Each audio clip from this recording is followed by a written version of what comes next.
Hello எல்லாருக்கும் வணக்கம். இன்னைக்கு வெனஸ்டே உஸ்லீஸ் கிச்சனில் என்ன லஞ்ச் ஸ்பெஷல்னு பார்க்கலாம் வாங்க. இன்னைக்கு வந்து சுட சுட சாதம் ரெடி ஆயிடுச்சு. வந்து வெனஸ்டேங்கிறதுனால கருவாடு சென்னா குண்ணி கருவாடு கிடைச்சிச்சுங்க. குட்டி குட்டியாக இருக்கும்ல, அந்த கருவாடு போட்டு தொக்கு, ரசம், தயிர், பால் வர ஊற்றி வச்சாச்சு தயிர், அப்புறம் தொட்டுக்க வந்து முட்டை. இதுதான் இன்றைக்கி உண்டான லஞ்ச் ஸ்பெஷலுங்க. நம்ம வந்து சின்னூஸ் மசாலா அப்படிங்கிற பிராண்ட் நேமில் ஹோம்மேட் மசாலா தொக்கு வெரைட்டிஸ்லாம் செஞ்சு சேல்ஸ் பண்ணிகிட்டு இருக்கோம். எல்லாமே எந்த விதமான ப்ரிசர்வேட்டிவ்ஸும் இல்லாமல் ஹோம்மேட் தாங்க.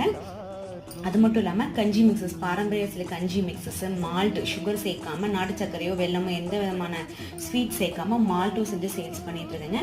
வேணும் அப்படிங்கிறவங்க ஸ்க்ரீனில் தெரிய நம்பரை காண்டாக்ட் பண்ணி உங்கள் ஆர்டர்ஸை புக் பண்ணிக்கோங்க. அது மட்டும் இல்லாமல் ரெசிபிஸ் பிடிஎஃபாக வேணும் அப்படின்னாலும் அதுவும் சேல்ஸ் பண்ணிகிட்டு இருக்கேன். வேணும் அப்படிங்கிறவங்க ஸ்க்ரீனில் தெரிய நம்பருக்கு காண்டாக்ட் பண்ணுங்கள். உங்களுக்கு எல்லா டீட்டெயில்ஸும் சென்ட் பண்ணி வைப்பேன். நன்றி.